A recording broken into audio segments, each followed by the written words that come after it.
Good afternoon and welcome to today's virtual meeting. I'm June Atkinson, State Superintendent. Today's webinar is the third round of our READY Regional Outreach meetings that we have held with principals and teachers across the state. This time, however, we are working with virtual meetings to save money and to save your time for travel. And we want this form of meeting to give you an opportunity, or it allows us to have the opportunity to reach more teachers and principals across the state.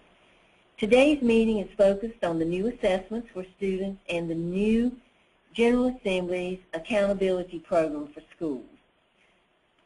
For those of you who have been in the profession for a while, you may remember when the ABCs of Public Education program was implemented. In the fall, or at the time deemed necessary by the General Assembly, the new READY accountability model will be reported for the first time, representing a move from the goal of grade level proficiency to a more ambitious goal of career and college ready for all students.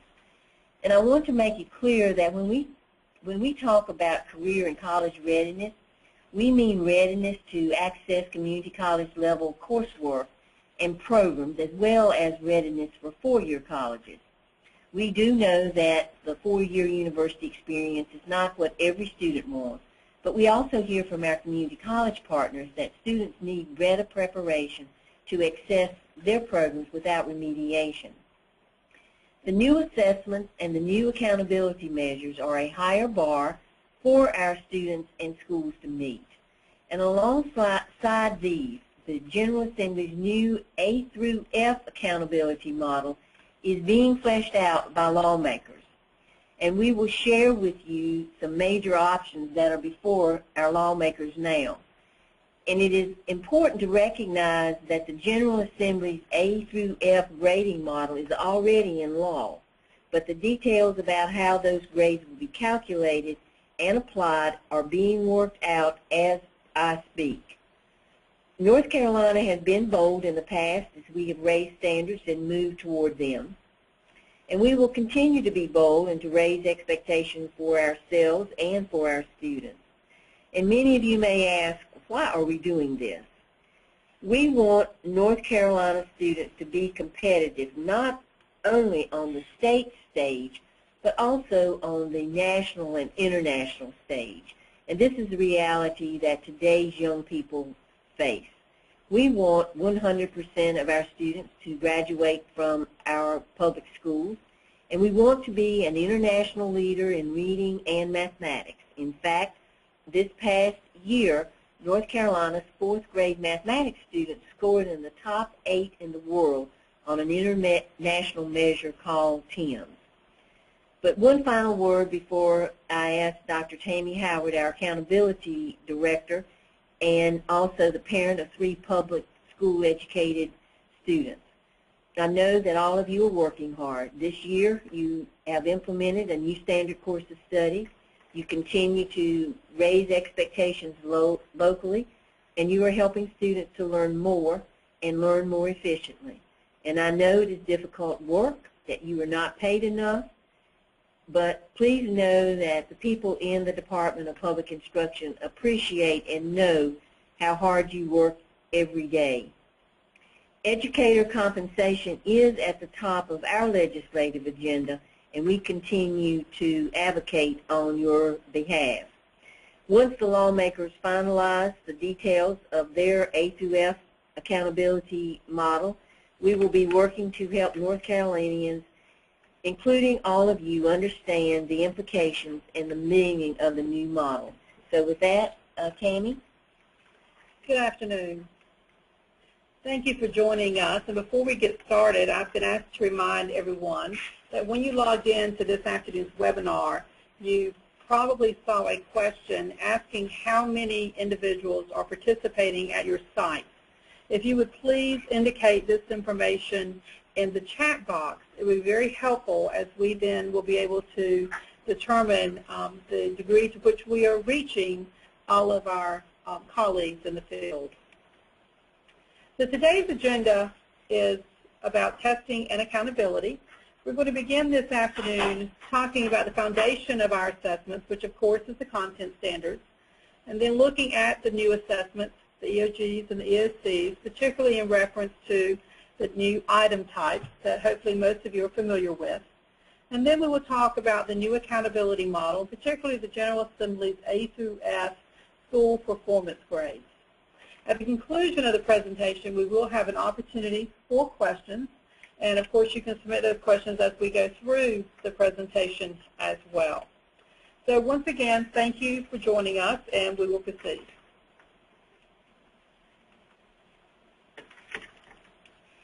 About 5 or 6 years ago, there was a Blue Ribbon Commission on Testing and Accountability, and that commission, which was comprised of various stakeholders across the state, educators, legislators, business individuals, parents, everyone that was very interested and concerned about the state of assessment and accountability in North Carolina. That began the work of moving towards two very important things: new content standards and new assessments based on those content standards, and then also a new accountability model. Well, in those discussions, one of the things that was emphasized very much was that North Carolina, like many other states across the nation, had evolved to the point to where the perception was that the focus of schools was on the end-of-year tests, the end-of-grade tests and the end-of-course tests, which we refer to as our summative assessments. It was felt very strongly that there was so much emphasis on the summative assessments that perhaps we were not achieving everything we needed to achieve on a day-to-day basis in our schools across the state. So given that, we began switching to a new dialogue, if you will, around assessments. And that is one that encompasses assessments not only at the end of the year, but also throughout the year. Formative processes that occur day to day that are really the interaction between the teacher and the student. And much of the work that we've done in this area is best reflected by NC Falcon, which I'm sure many of you are very familiar with. The formative processes highlight the necessity for not only the teacher, but also the student to identify on an ongoing minute-by-minute basis of what the student knows and what the student needs to learn, where the student has strengths and what the student weaknesses are, laying the foundation for continuous learning throughout the school year, not working toward a summative assessment, but recognizing that assessment is actually a very dynamic piece of interaction between the teacher and the student. Now, of course, we also have interim assessments, which is along the way, that are periodic assessments that are more formalized than the classroom formative processes. Typically, these are standardized assessments consisting most often of multiple choice items, but definitely not limited to multiple choice items. And the interim tools kind of give a check to see the progress that students are making, not on the information given in today's classroom in this instructional lesson, but looking at groups of standards for a specified time period. Now, many of the districts across the state do administer interim assessments and tools. And of course, just a side note that as we move forward with our home base, which is an instructional improvement system, one of the deliverables from that system will be classroom items for formative processes, as well as an item pool that will enable the districts to build benchmark assessments so they can do interim assessment along the way throughout the year. Now, the top level, of course, is the summative, but even though it's at the top, the inference here is not that the summative is the most important. In fact, really, the design on the slide is to depict, if you will, a cake. And of course, we all know that the bottom layer of the cake, the foundation, is the biggest layer. And this is where most of the work has to go. This is where a lot of the structure is in the assessment system, is to make sure that we're laying the foundation at the classroom level, checking periodically with the interim, and then at the end of the year, on standardized assessments that are used for accountability, we have our summative assessments. Another piece of information that was gleaned from the Blue Ribbon Commission for Change, and of course in the Framework for Change, was the item types. For many, many years, other than our writing assessments at grades 4, 7, and 10, North Carolina was administering assessments that were primarily multiple choice items. And it was felt very strongly that multiple choice items, so they have their purpose and they can be very valuable, that multiple choice items in some instances limit our ability to really determine what students know and what students were able to do. So one of the directives that were given as we moved to building new assessments aligned to the new content standards was to make sure that we have different item types. Now, with our assessment program, we took that charge very seriously, and we looked at the content standards, and we looked at the breadth of our assessments and where our assessments are administered, and we tried to make decisions of where change in item types would be optimally instituted.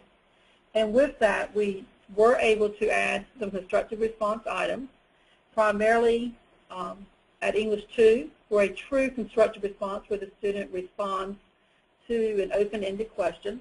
And then we also have some technology-enhanced items, and we also have some gridded items for mathematics. We're going to look at those item types one by one in a few slides. But before we do, let us also just take one moment to stress very clearly that beginning of an assessment is the content standards. And of course, the content standards is the foundation of all the work that we do in assessment. The work in assessment cannot begin until the content standards have been adopted by the State Board of Education. And alignment to those standards is very critical in those assessment items, because that is what really ensures that we know that a child's test score is reporting what that child can do in reference to the material that is expected to be taught to students at his or her grade level. So with that, we're going to look at the next slide, which shows us where we are more globally with this comprehensive assessment system. Now, the first column that we see here is the diagnostic and formative assessment. And of course, you can see that we are citing the K-5 diagnostics. And then there's also the state and local instructional improvement tools, and I've already mentioned that through our home base, we will be able to provide item pools, both for the classroom level for the formative and for the interim benchmark. We also have on the screen Plan and Explore. Plan is at grade 10, and Explore is administered at grade 8. Both of those are considered part of the ACT suite. Explore and Plan are not included in accountability. The ACT is included in accountability. But Explore and Plan are administered to students at those grade levels to give the students, the parents, and the teachers and other education planners at the district level and the school level information to make decisions on what is best needed for the students' instructional program moving forward, knowing that those students are moving toward graduation, toward a time when they will be making decisions on what next to do with their life with respect to education and with respect to career. Now, of course, we'll note here that there is a crossover, because the diagnostic and formative assessments that we have listed here, as I've already said, it includes an assessment that is also used for accountability. So it's not necessarily that the lines between formative, diagnostic, formative, interim, and summative are clear and distinct, so you can't have some crossover. Any assessment data is very rich and is very useful for adding to the information that we need to make strong instructional decisions for students and for programs. So it's very useful to use all the information that we possibly can. The next column is addressing the measures of student learning. The measures of student learning, of course, are assessments that are used and have been developed, provided by the state to the local districts for administration to be able to collect information that will be used for the educator effectiveness ratings for Standard 6 for teachers and Standard 8 for principals. There are several measures of student learning that were administered in the fall to high schools that were on a block schedule. About 24 measures of student learning were administered, and we had about 40 school districts that participated in those administrations.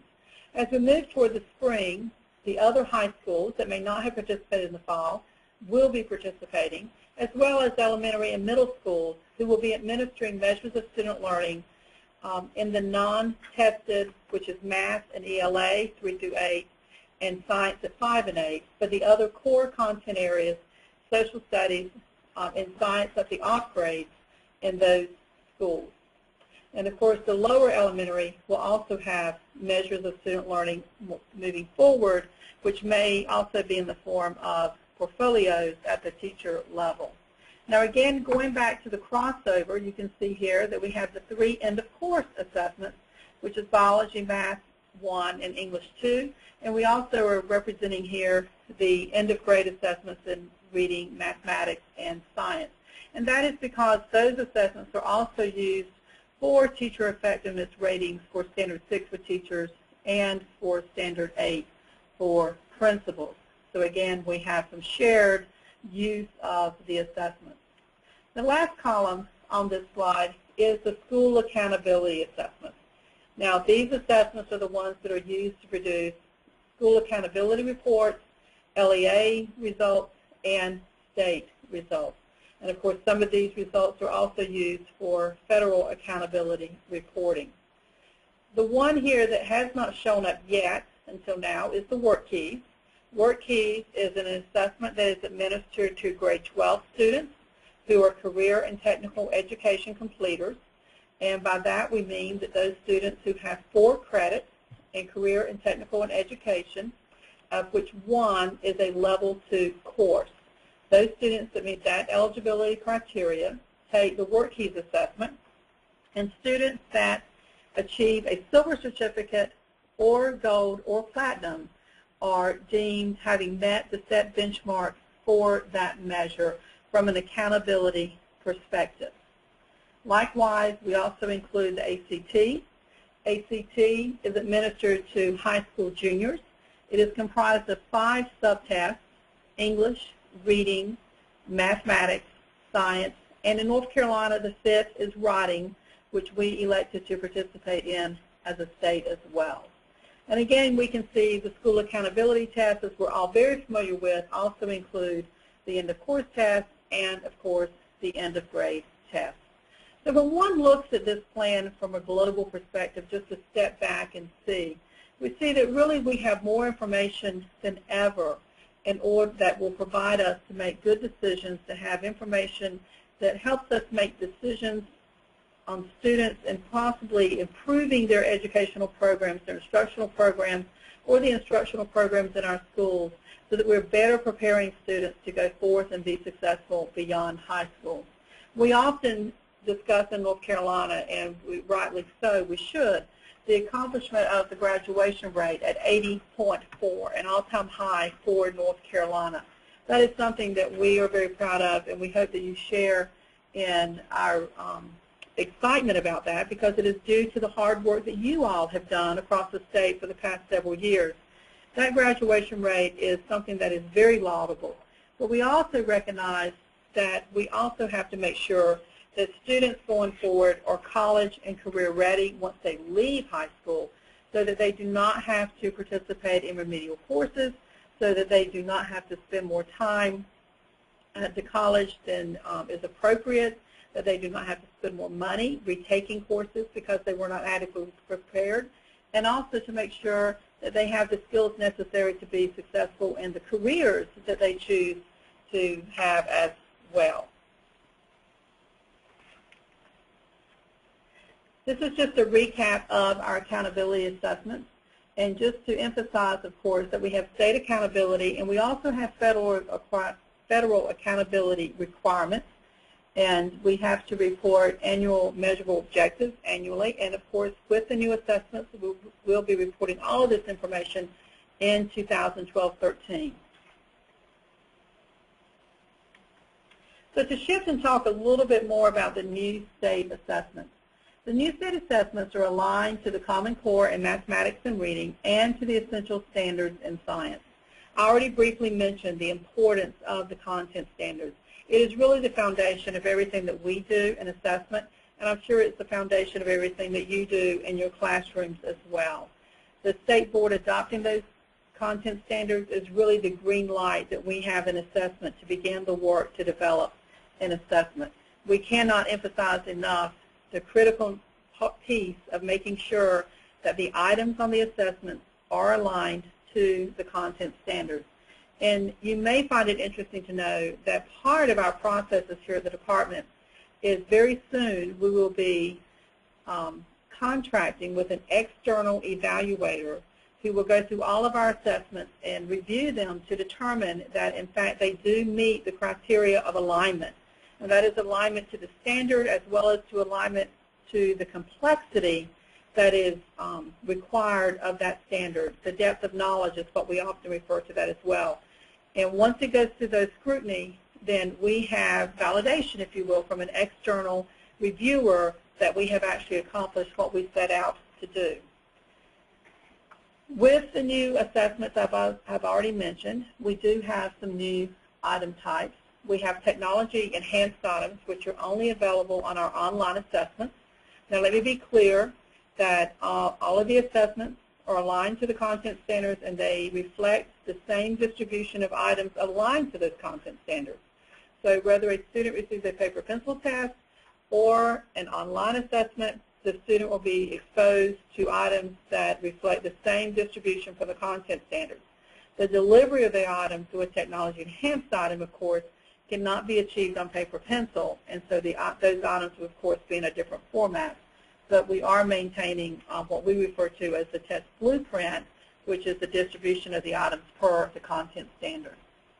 I already mentioned briefly that the constructive response, which is a handwritten student response, is limited to the English 2 assessments. We gave great thought to doing this. We wanted to make sure that we put it in a place that was considered very valuable. English 2, of course, is administered in the high school, and it is very much a part of the English program at the high school, as it is grades 3 through 8. But 3 through 8, at this point, we have high hopes for going forward in the future and having constructive responses 3 through 8. And for those of you that are familiar with our participation in Smarter Balance, which is an assessment consortium, their plan is to have constructive response in 3 through 8 reading and math. So we're beginning with English 2. It is not where we're stopping. We expect to continue on and to try to add more constructive response as we go forward. But as I know we'll get this question, I will go ahead and say that for our state assessments, we do not intend to add any constructive response for 2013-14. So for 2012-13 and for 2013-14, the distribution of the item types will remain the same for both of those years. The last item type cited here is the gridded response items. These items are for mathematics, and we have an example of one of these in a couple of slides. These items function very much like bubbling in one's name letter by letter, but the students bubble in their answer number by number. And we added these primarily based on feedback from math teachers from across the state who shared with us that students, particularly in using calculators and using multiple choice items that had 4 limited responses, that students were able to back work the items, and that many times students were getting the items correct but didn't really necessarily understand fully the concept, and that this was an ongoing problem as the student got to the next grade level and may not have been prepared as well as we thought. So we did 2 things. One was having the gridded response items, which requires the student to provide the answer. It's not choosing an answer from 4 options, but it's actually producing that answer. And by doing grids, instead of having the student write out the item, we were able to have that on grades 5 through 8, and the Math 1, which is administered to Algebra 1 or Integrated Mathematics 1 assessment. It is also important to note for math, I will also say that the calculators, we had gotten to the point with our assessments that they were, all of the items could be, a student could use the calculator. We also got feedback on that. And of course, we have gone back to having a portion of our math assessments that are calculator inactive. And again, that is to make sure that the students understand the concepts beyond having a calculator to enter the information.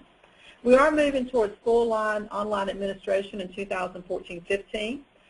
English 2, which is the one that we identified for constructive response, we have been very encouraging to districts to administer it online for 2012-13, and we're very pleased to say that the participation in the fall was very much appreciated, and it was around 40,000, which was very high for an online administration.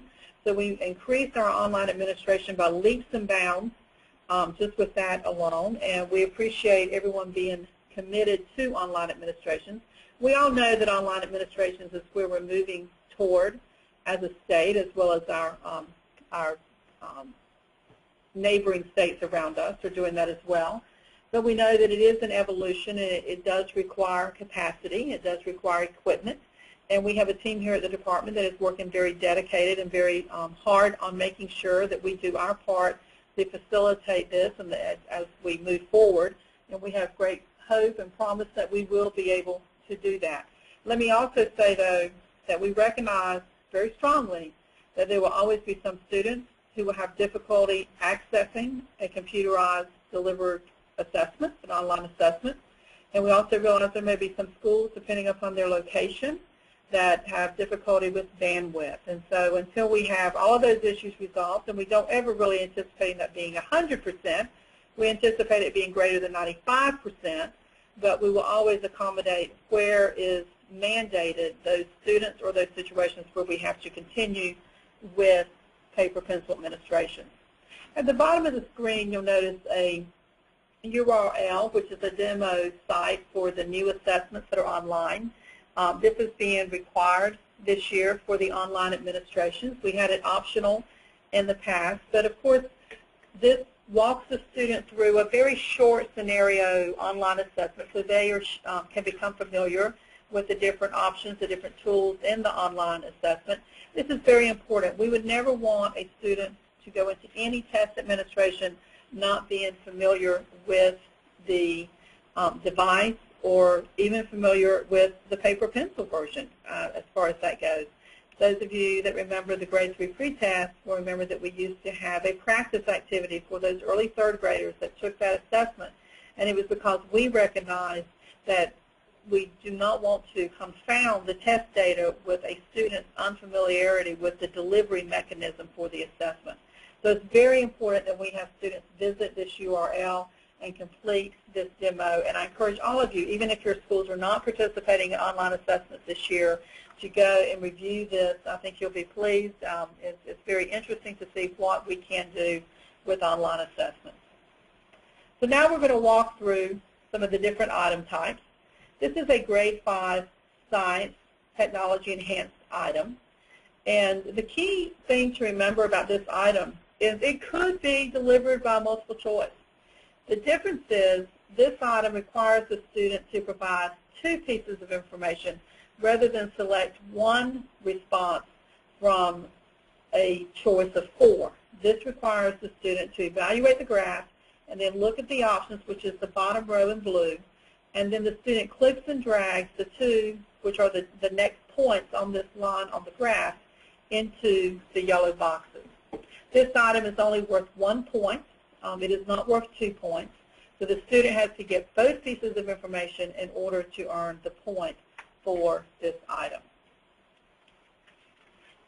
The next item is the gridded response item, and it is considered a constructive response because the student is providing the answer. The student is not choosing the answer from one of 4 options. This item, as you can see in this grid, and this is just a sample, the student actually grids in the numbers that is the answer that needs to be provided. This grid will look different for grade 5 students versus students taking Algebra 1 Integrated Mathematics 1. The higher level the math, there may be more symbols in the grid. We would not provide those symbols to a grade 5 student who would not need those symbols. So the grids are customized to the items based on the need of that grade level. Now, we have had a lot of feedback and questions about the grid. We do have a URL that you will notice on the screen in blue, and this gives, will take you to a document that gives you instructions and practice for gridding the response items. and this will be very helpful. And I think this also goes back to what we mentioned a few moments ago about the online environment. We also would not want any student to sit down at an assessment and for the very first time see these gridded response items. They do need to be familiar with these prior to test day. The other major question that we have with respect to gridded response items is, what if my student puts the answer in a form that is not necessarily the first form that one would think of as the answer? And the response to that is that we are well aware of the different ways that a number can be represented, and as long as the number represented is the answer, even if it's in a different format, then the student receives credit for that answer. That is one of the challenges of constructive response items, is that it gives the child, it gives the student the opportunity to produce their answer, and so they're not constrained by 4 answer choices. They're given it in their method, and so we then have to take that into consideration. Please remember that all these items have been field tested, and the field test is actually the primary source of looking to see all the different ways that students can respond to these items. And our programmers work with those and with our psychometricians, and they determine all of the acceptable ways to answer an item and for the answer to be correct, and the student is then given credit for that answer. This is an English 2 constructive response item. This is online, and online the student would read this poem, and then they would see the question on the right, and you will see the text box where the student can enter their response. Students that take English 2 on paper pencil, they also have a space on the answer sheet where they handwrite their response. And of course, as we've been trying to stress all year, with English 2, when assessments are administered online, the scoring process, which has to be done by an external scoring contractor, that process goes much quicker, and we are able to turn around those scores back to the schools much more timely.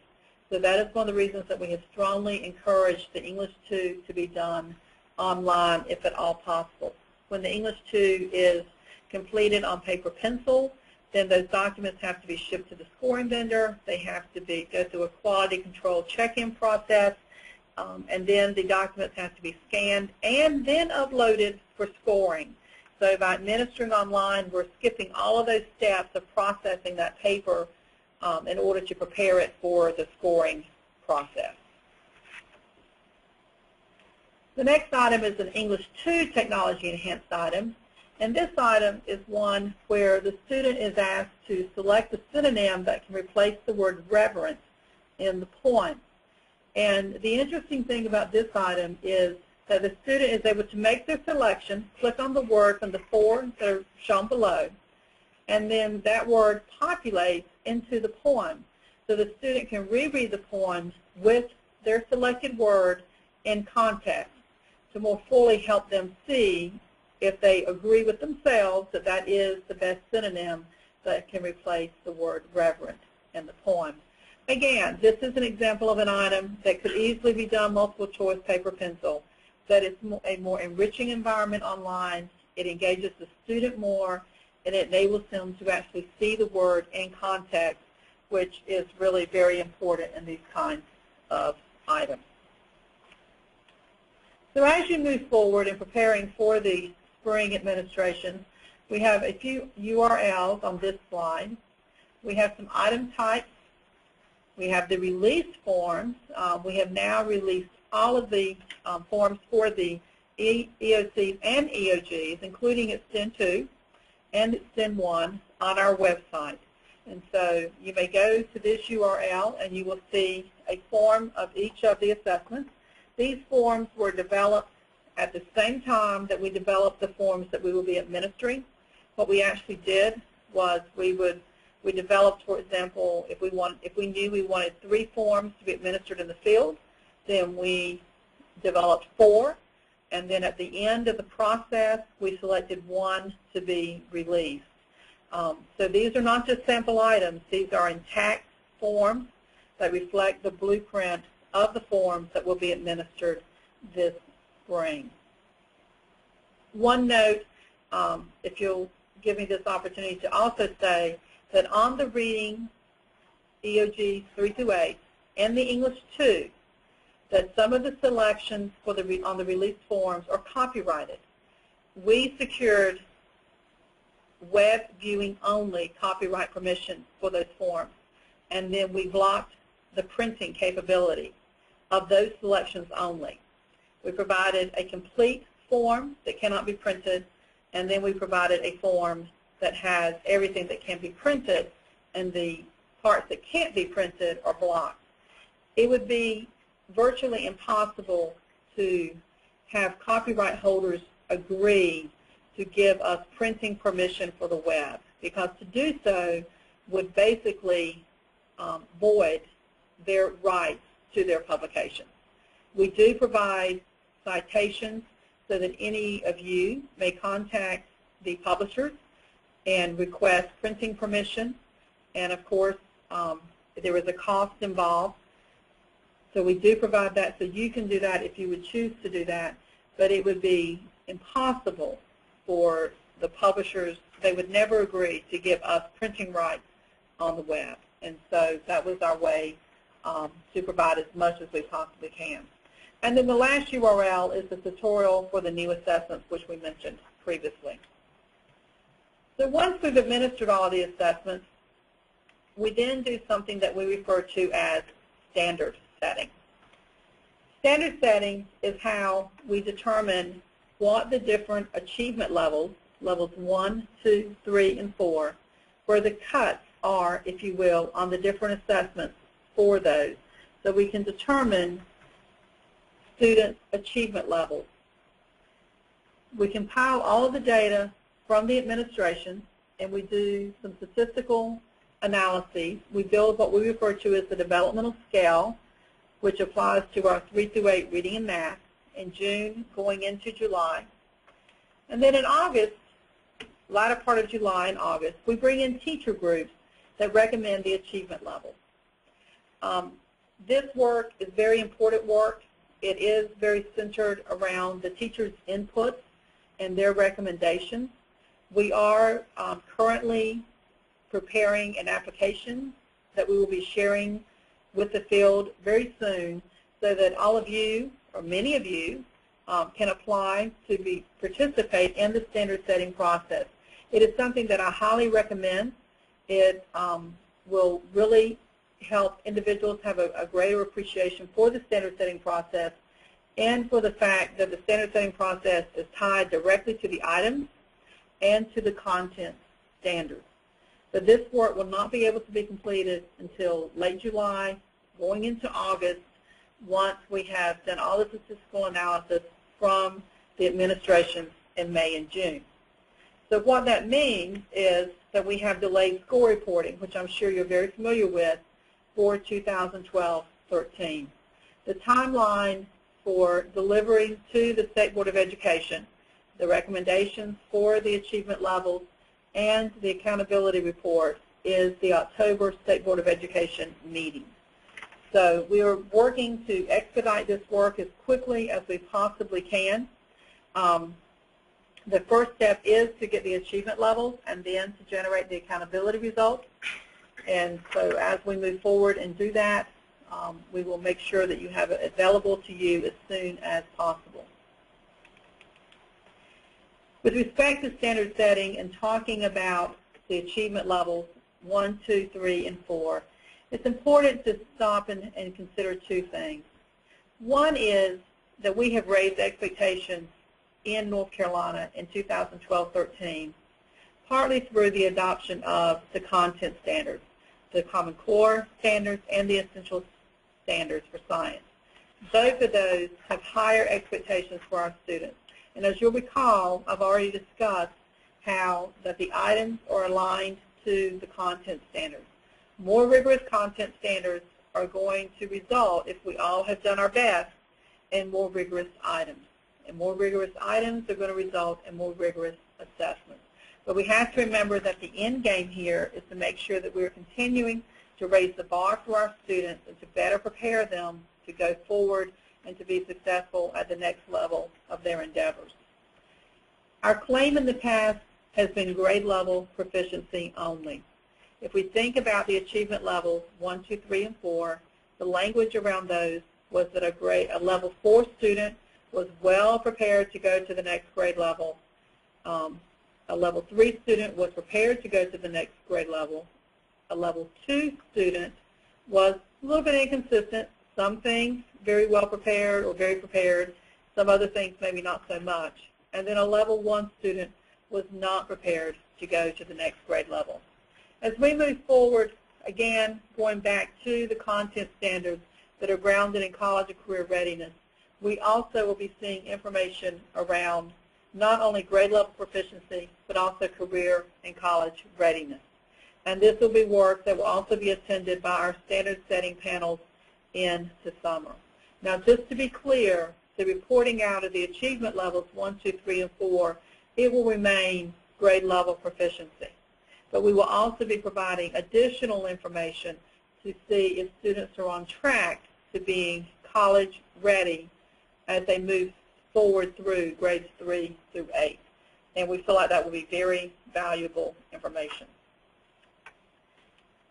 Now, one of the things that we have to consider, and we get asked this question many times, of course, is what will the scores look like? We get asked this question in any given year.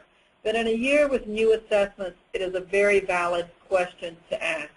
And we know historically when we have different events happen in assessment and in content standards that it does impact scores. The first demarcation on this slide is the beginning of the ABC's K through 8 accountability model. And that was in 1996-97. And one of the things that we feel like this illustrates is that, of course, you can see the line just keeps going up as we raise the expectation and we moved into an era of accountability. Now, everything was going pretty well, going pretty up until we hit 2005-06, and then we have a dip. Now, let me just pause to emphasize that this chart, this slide, is showing proficiency, which is level 3 and 4, in both reading and math. So this is the percent of students that were proficient in both reading and math. And in 2005-06, it took a dip from 80.9 down to 62.5. Now, we weren't really surprised by this because we know in the world of testing that when we introduce new content standards, it is given that with the shift, we move some of the standards from one grade level to another grade level. We increase the rigor on the content standards. Teachers have to learn the new content standards. The students are being exposed to new information that they haven't learned before. And so it's typical that we would have a decrease. But, of course, people work very hard, and they bring it back up. And you can see even in the very next year, it went up to 65.8. But then, in 2007-08, we introduced new reading standards. And so we dipped back down this time to 52.6. So it went even lower with the introduction of the new reading standards. But again, we can see in subsequent years, ever since then, we have slowly, gradually been creeping back up and getting increasing student achievement. The point of this slide is very important to remember as we move forward that we do expect there to be a decrease in the percent of students proficient with the new assessments in 2012-13. And we do feel like that this is very much consistent with the increased rigor of the content standards, which increases our expectations. And of course, we know as a state that North Carolina has always been one to continuously raise expectations. Rather than setting a bar and saying, okay, we're doing really well, we're going to stop and just keep administering the same assessments and keep teaching the same standards, we have continually, historically, increased our targets because we want what is best for our students, and we want them to achieve as much as possible so they can have successful lives as they go forward. We're now going to shift and talk about the school performance grades because if we'll think about the path we've taken in this discussion, we've adopted new content standards, we've developed new assessments, we have new item types, we've now administered the assessments, or very soon we will, and we have set new standards for the achievement levels 1, 2, 3, and 4. And now we have to talk about reporting out those results because the next big chunk is, okay, we have all this information, What is it going to look like when we report it out to the public? So in this next portion, we're going to talk about the school performance grades, which were in the General Assembly's legislation in the summer of 2012. It was part of the Excellent Public Schools Act. And we're going to walk through how the school performance grades, the current, what has happened, and going forward, where we are today.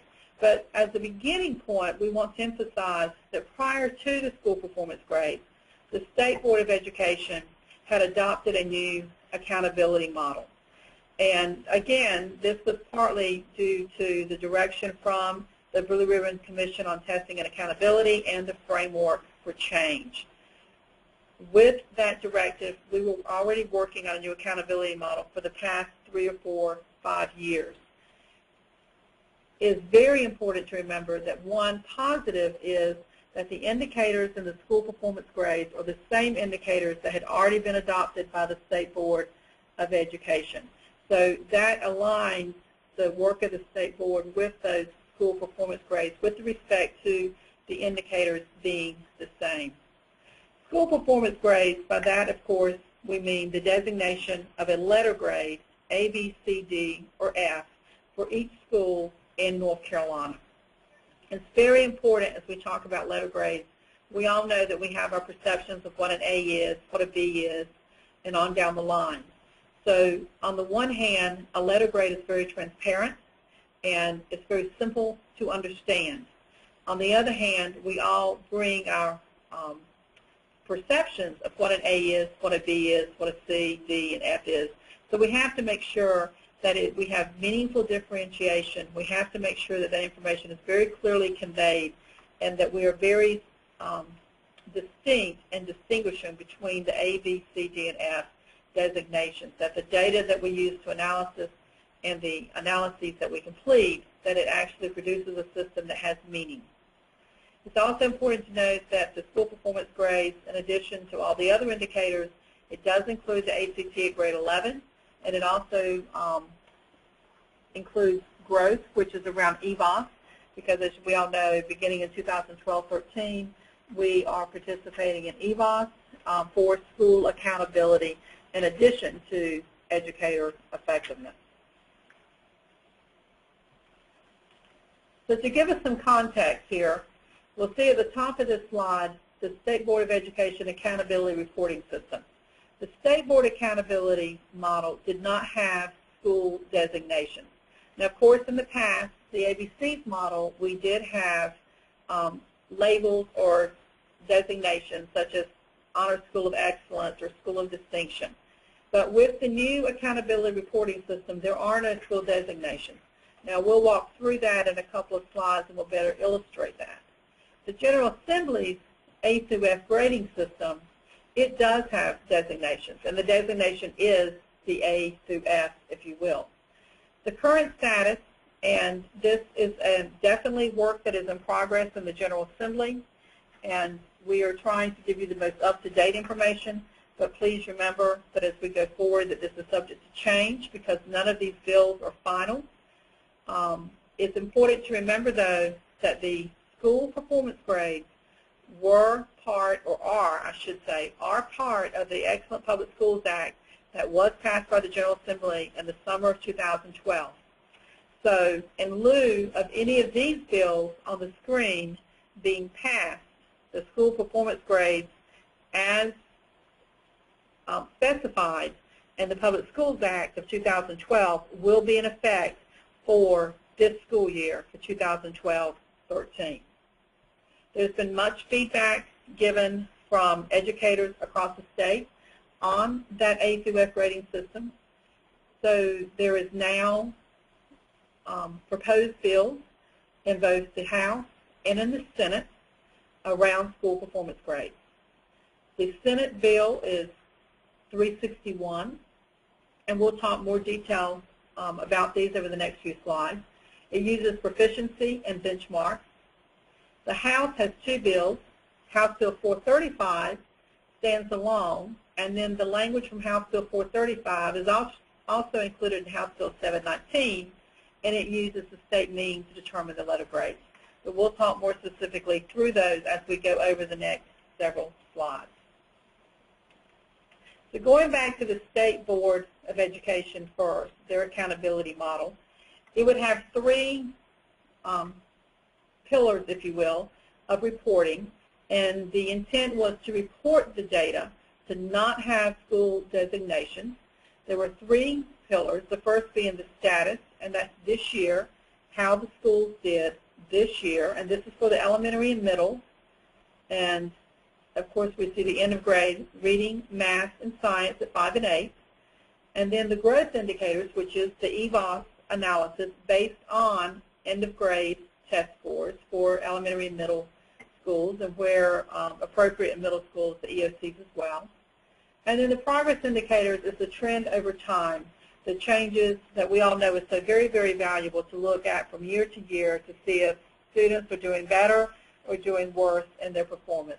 And of course, all of this information would be disaggregated so we could better identify where we have strengths and weaknesses in the subgroups of the population.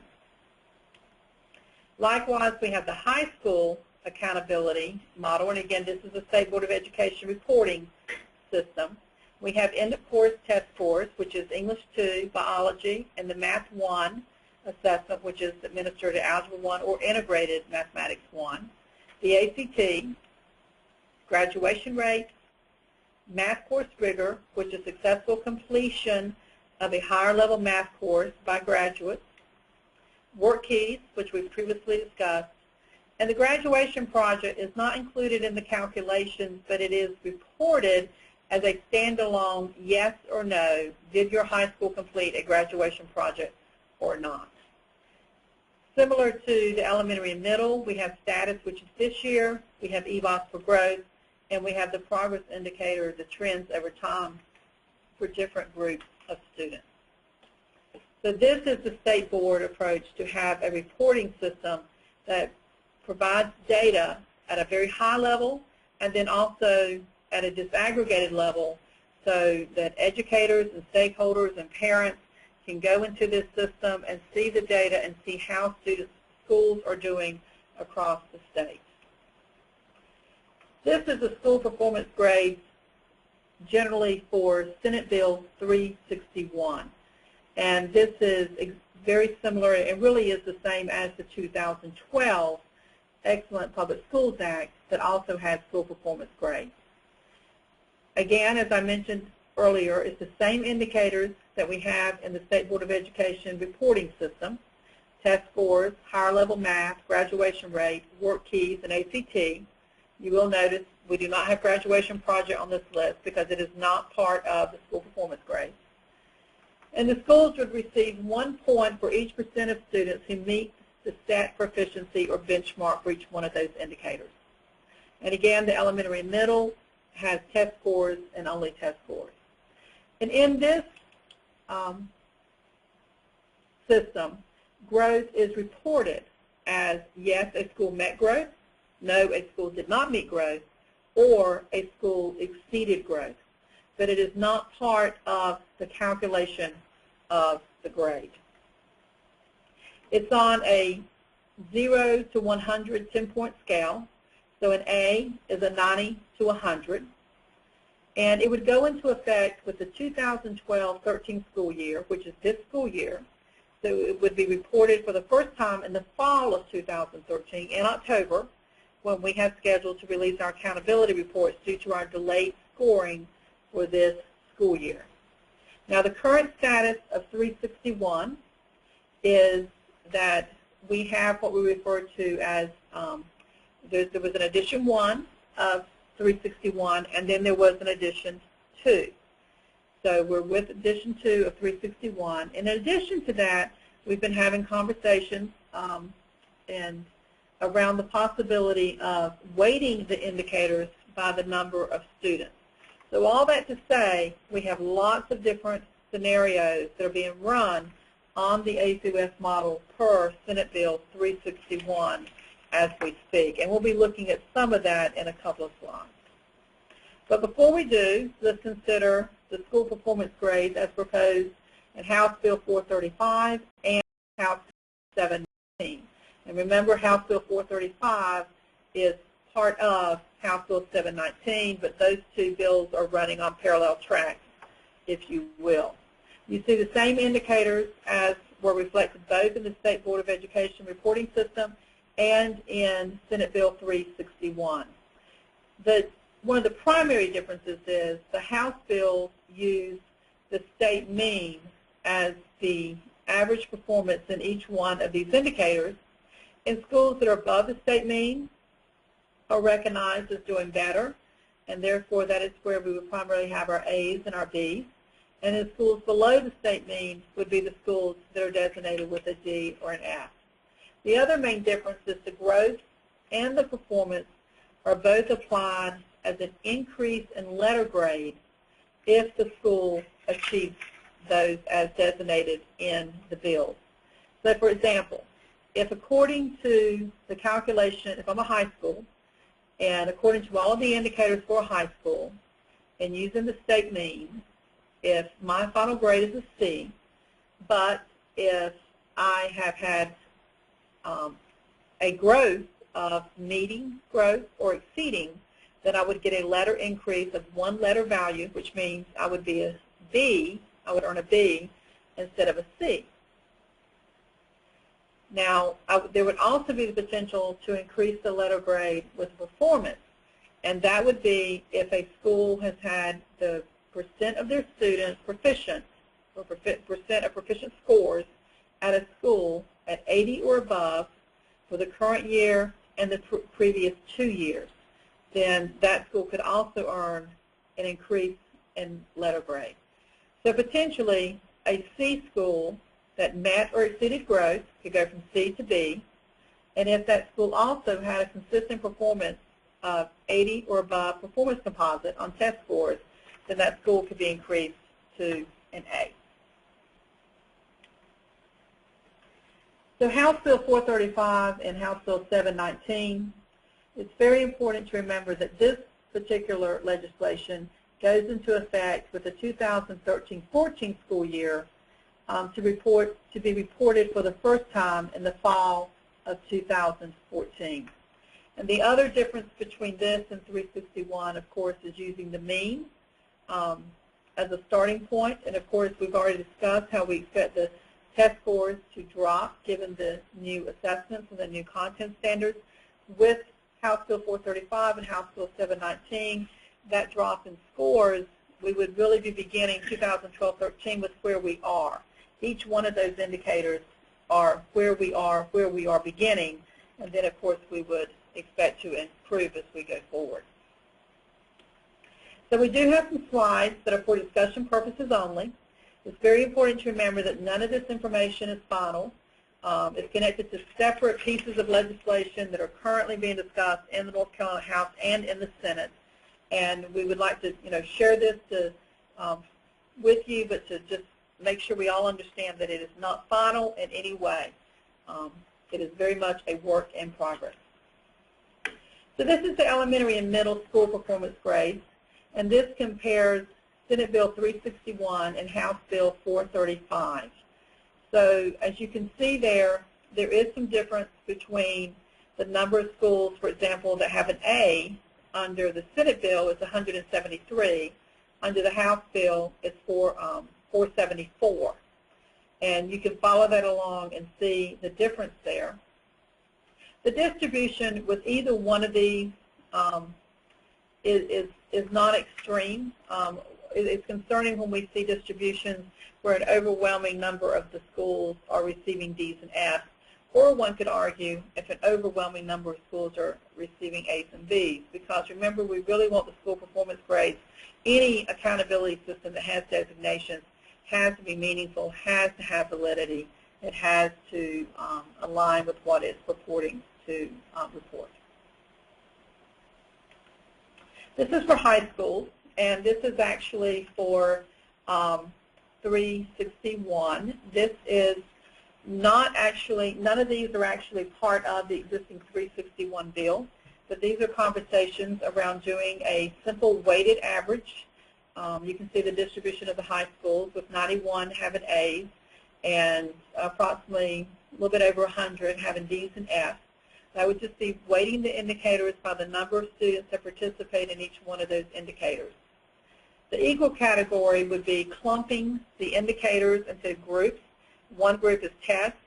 Another group is college readiness, which clumps together, if you will, ACT, work keys, and ACT, work keys, and higher level math. So if you clump all three of those together, and then the last one is graduation rate. And then the last chart, which is the blue bars, is the differential category. The difference between the equal and the differential, the equal is each one of those groups are weighted a third, a third, a third. The differential, again, weighs each one of those groups by the number of students that participate. So this is a possibility of doing weighting with 361. And this is a simulation of just showing all three of those together. So you can see there isn't a vast difference between those different weightings. Particularly at the C, you can see they're all extremely close.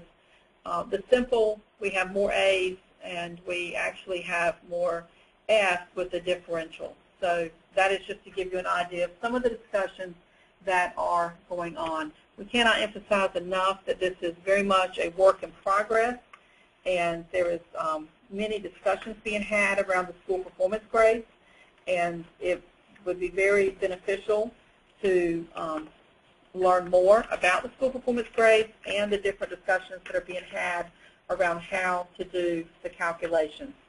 As we move forward, as I said, we already have passed in the 2012 session as part of the Public Schools Act, school accountability grades, so we have an existing law. The bills in the House and the bill in the Senate could replace that bill, or could replace that law, if you will. But regardless, going forward, we do anticipate having school performance grades. So that concludes the presentation. I think we will now open it up for questions.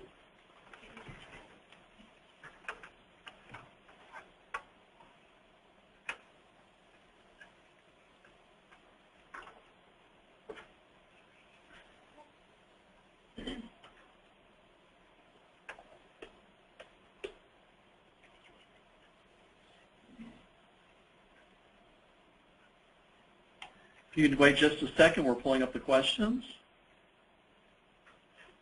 Okay, question number one, is there funding for Explore, Plan, and Act ACT for next year?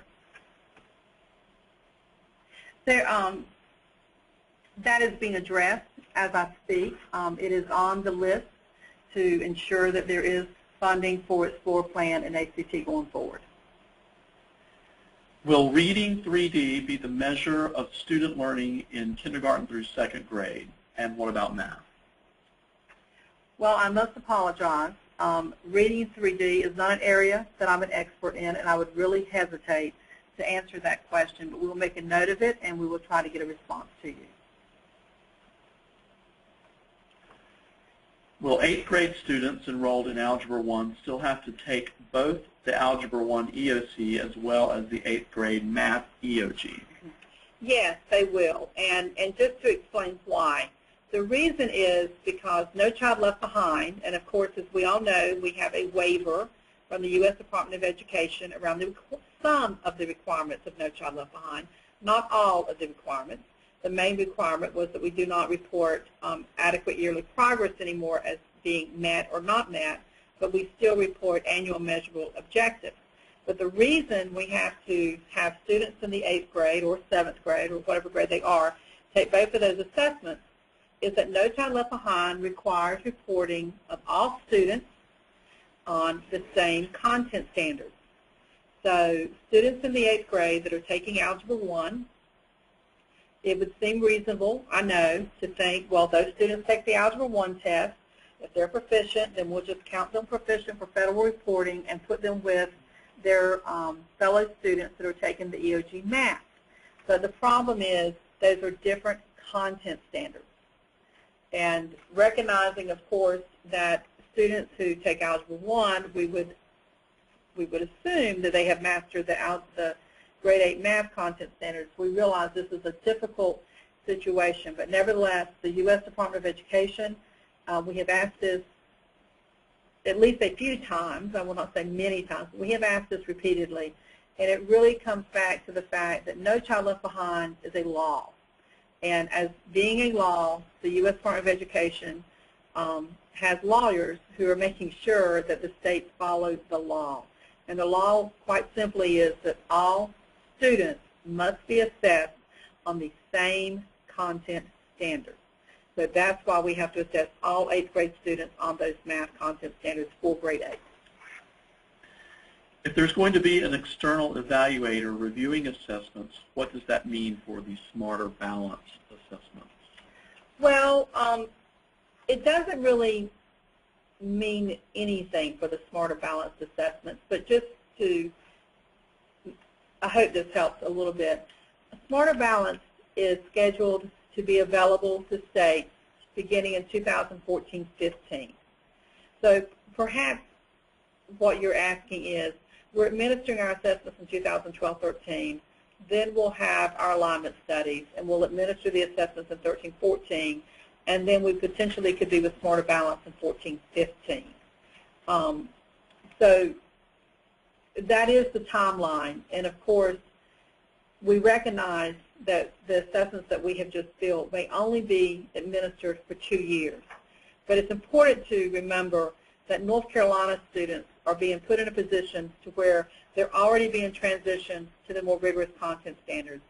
And education is a field much like medicine, where once you have an intervention, once you have a deliverable that will help students, it would be not advisable to withhold it because of timelines around the consortium being up to speed for their assessments in 14-15. So we made the decision to proceed with our assessments aligned to the Common Core so our students can go ahead and be beneficiaries of this more rigorous content. And it's helpful to remember that our students in North Carolina are being exposed to this content, and some other states, students are not. And with Smarter Balance in 2014-15, if everything goes according to plan and according to intention, then we'll be able to compare results from North Carolina students to students in other states. And we want to make sure that our students are prepared and ready in 2014-15, and the way to do that is to begin now. With full online administration in 2014-15, what is the expectation for the number of computers or other devices a school might need for efficient testing schedules? That is a huge question, and it is one that we are working very diligently on. We have, as I mentioned before, we have a team here at the department that is working to make sure that we are providing resources in the form of information to schools so that they will be prepared to administer online assessments now as well as in 2014-15. But as we all know, the technology world is moving very fast, and we're trying to make sure we keep up to date on the information, and we're working with Smarter Balance to be informed about what will be required in 2014-15. We'll continue to provide that information as quickly as we can so that we can make good decisions, but it is also changing rapidly. Okay, there's a question about gridded response and the marks in book accommodation. Know where to mark this in the book. What exactly? In those cases, the student would just write the answer, and then that answer would be gridded in much as the multiple choice items are bubbled in as well. Will measures of student learning go online next year? Measures of student learning, we are having discussions to see if we can put them online. We have heard very clearly that that is a desirable, and so we are trying to work through our home-based application to see if we can make that come to reality. We are not to the point yet that we can say 100% yes, and here is the date when it will be available, but we are working on that. When will the demo of new assessments go live? There is the online demo that is live now, and then all of the release forms are already available on the NCDPI website. In the gridded response, could student respond in either a fraction or a decimal? Yes. Yes, the student may respond in either a fraction or a decimal.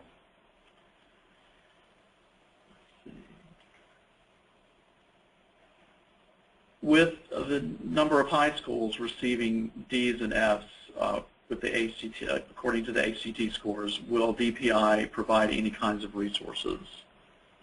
DPI has worked very closely with our partners at ACT, and they have provided numerous resources around the ACT for schools to make sure that schools have information not only on the ACT but also on Explore and Plan. We need to remember that Explore and Plan are part of the ACT suite, and with the Explore information in the 8th grade, it gives a beginning point of knowing the direction those students are moving in, so that, as I mentioned before, the instructional decisions can be made to optimize time to better prepare students for that college readiness measure. We've got several questions coming in about the posting of the PowerPoint that Dr. Howard presented today. That is online on our ncpublicschools.org/ready, and then you would go to your navigation bar on the left and click on Resources. You will find today's PowerPoint. How are ACT scores being included in accountability? The ACT scores are one of the components of the school performance grades. The biggest question that we have had is how to determine college readiness from the ACT scores. It's very important to recognize that ACT, there's really a couple of different ways to do it. One is ACT is comprised of subtests in reading, math, English, science, and writing. One way to measure college readiness is to use the ACT benchmark for those subtests, which has been determined by ACT. The other possibility is to consider the percent of students that meet the minimum composite score required for admission to a UNC system school. That value is 17 out of a possible 36. We're continuing to have discussions around that, of the best way to actually do that, and that is part of the legislation in House Bill 435 and 719, and also in Senate Bill 361. And it is not the same in all of those bills, and so that also is a discussion that is continuing to be had. Will common exams be counted only towards EVOS scores or both EVOS scores and report cards? Measures of student learning are for educator effectiveness. They are not going to be used for school accountability or the state or federal accountability reporting. With regards to the plan for 10th graders, will there be a move in the legislature to remove the PSAT requirements? I am not aware of any discussions around PSAT.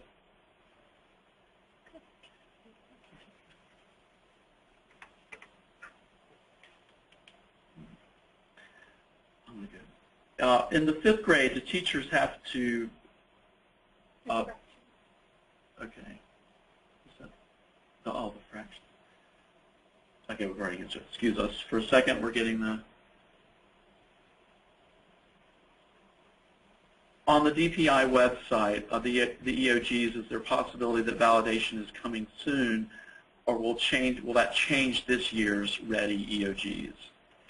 No, the external validation for the alignment studies, that's actually done after the first year of administration. I will say that in our history of alignment studies, North Carolina does exceedingly well, and it does not typically impact the assessments. There's always that possibility. If it were, it would be 1 or 2 items. If there were anything that needed to be corrected, we would. But part of what the individuals that do the alignment studies use is data from the assessments. And so that step actually comes after the first year administration. Well, and let me also say that with respect to alignment, the test development process that we use has many steps that attend to alignment of the items. There are reviews by teachers.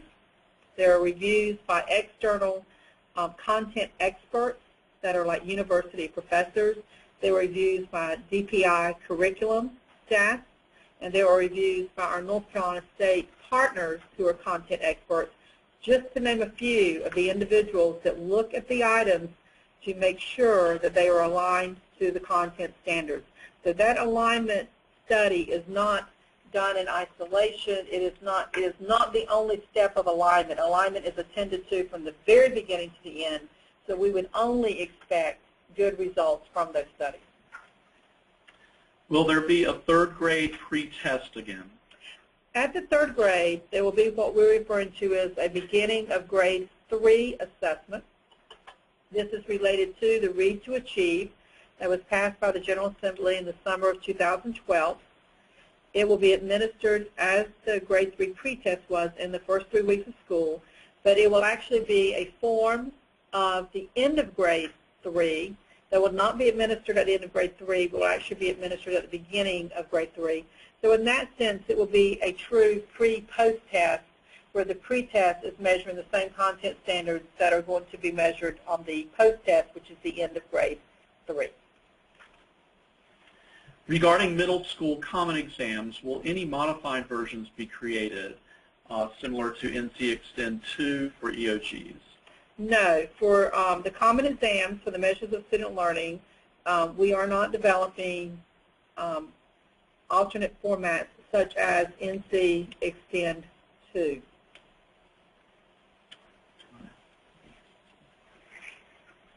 What is considered a passing score now for the ACT?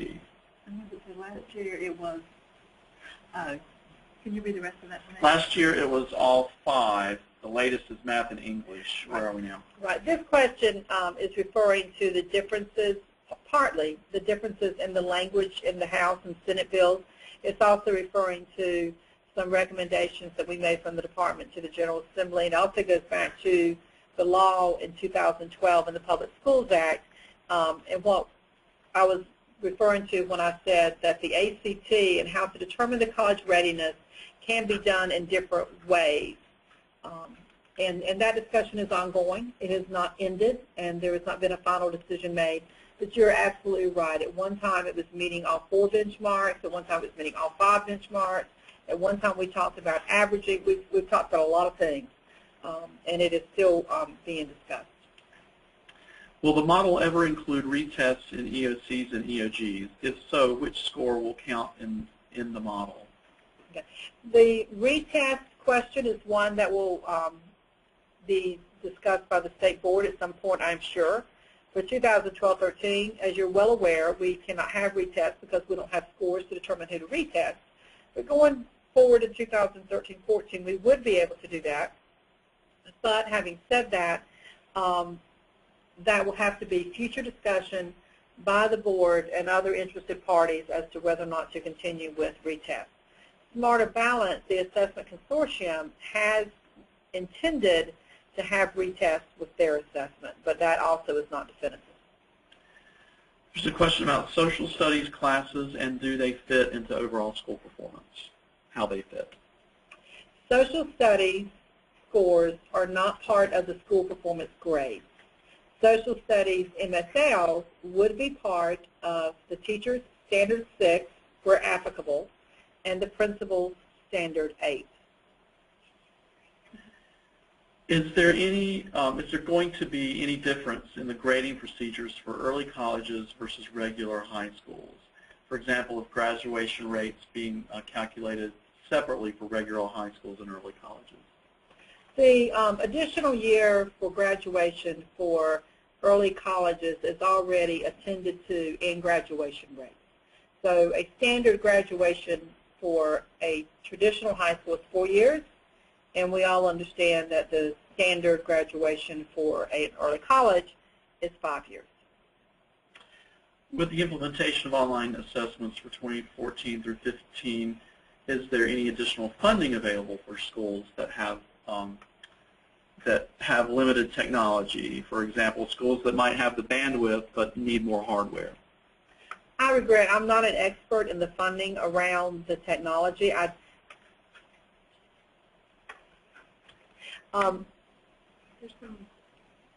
There is current legislation around use of textbook funds and technology and some other digital learning options that are available. So the General Assembly is looking at some options to increase budget and flexibility, but some of that is still up to local decision and local use of funds, lottery funds being another one, lottery and textbook.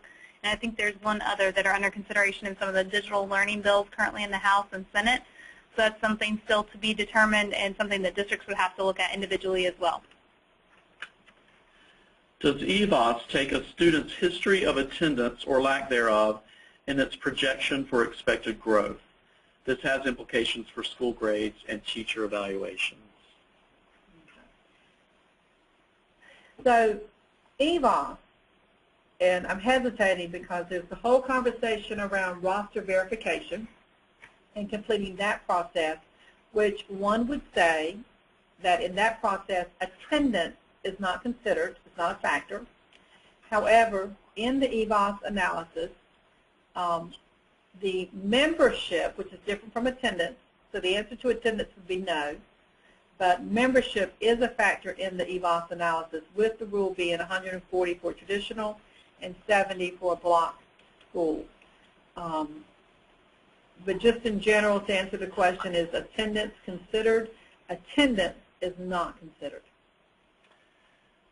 It was recently announced at a session at ASCD that initial funding for Smarter Balance would run out after the 2014-15 school year. Is this true? Well, the funding actually for Smarter Balance will expire in 2014, I believe. I'm correct about that. And at that point, Smarter Balance will have to transition to being a nonprofit of sorts, and I use that very loosely. But Smarter Balance has a sustainability plan, and in their sustainability plan currently, they will be partnering with the University of California at Los Angeles, UCLA, and they will continue to exist, and it will not be a grant anymore aligned with the U.S. Department of Education, but they will be, and I use the term nonprofit, I must qualify, I don't know for a fact it will be nonprofit, but that is how I envision it. So I could be wrong about that. But nevertheless, to say there is a sustainability plan to go beyond 2014. And of course, its ability to do that will be dependent on states continuing to pay to participate. Currently, North Carolina is not paying to participate in Smarter Balance. Smarter Balance is being funded by the U.S. Department of Education, and the development of the assessments is being funded by the U.S. Department of Education. But beyond 2014, North Carolina will have to pay to participate. How will growth be determined for 2012-13 in the event that it is used to determine school performance? The growth will be EVOS, and it will be not the EVOS that we think of around educator effectiveness. We internally are realizing that we've got to be very clear about this. EVOS is being used for educator effectiveness for Standard 6 for teachers, Standard 8 for principals, but separately, EVOS will also be producing what we refer to as school growth for accountability purposes, which is based on EOG and EOCs only. So in the bills that are in the Senate and in the House, when it talks about growth, it is talking about the EVOS accountability school growth. The release items do not have standards listed for the type of questions asked. Will this become available in the future? We will follow up on that. How will alternative schools be assessed? Alternative schools have had separate processes we're very aware of. And going forward, once we have more definition around school performance grades, we'll be attending to that as well. That's one of the questions that we've been asked, and we've assured that we will attend to that moving forward. And in the meanwhile, the alternative schools are to do what they have done in the past. Has there been any discussion with regards to excluding students on a non-traditional diploma track from the ACT, such as OCS students?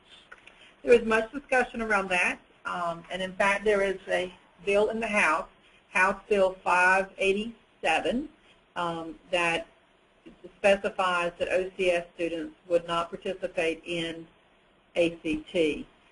We're having many discussions around that as well.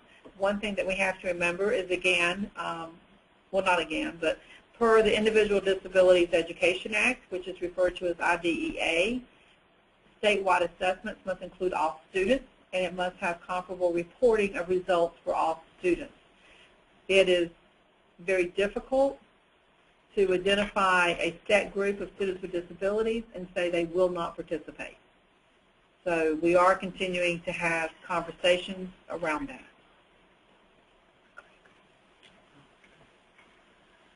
Regarding the gridded response for math, is there a way to Record a mixed fraction. Is there a way to record a mixed fraction in the gridded response? Middle school math teachers say that a mixed fraction must be converted back to an improper fraction. Right. No, it is not possible to grid a mixed fraction.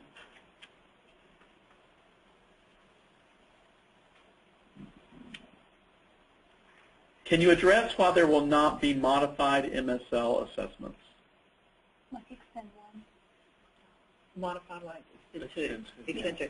Extend two, there are only 5 states and now maybe 4 states that have extend two assessments. And of course, other states do not call theirs NC Extend 2. That is the name that we gave our modified assessment. But the modified assessment has been allowed in the legislation, in the federal legislation. It was not required, it was allowed. And North Carolina was very forward-thinking and moving towards developing and providing the modified assessments. It's very important to remember that the modified assessments are based on the same content standards as the general assessments. They're intended for students who have disabilities and have consistently demonstrated that they have difficulty achieving proficiency on the general assessment. What we are finding as we move forward is we're receiving very strong word from the U.S. Department of Education that if and when No Child Left Behind is reauthorized, that the modified assessments will no longer be allowed by the federal government. Who will grade the constructed responses on the MSLs? Before I answer that question, if you don't mind, Michael, could I also just say about the NC Extend 2 that North Carolina will continue to administer the NC Extend 2 assessments until we are told that we cannot by the U.S. Department of Education. So we will continue those this year and for 2013-14. For 2014-15, with Smarter Balance will not provide an NC Extend 2 assessment. Now, I apologize, and your question was, what was the last one? Who will score constructed Who will score the constructed response on MSLs? Many apologies.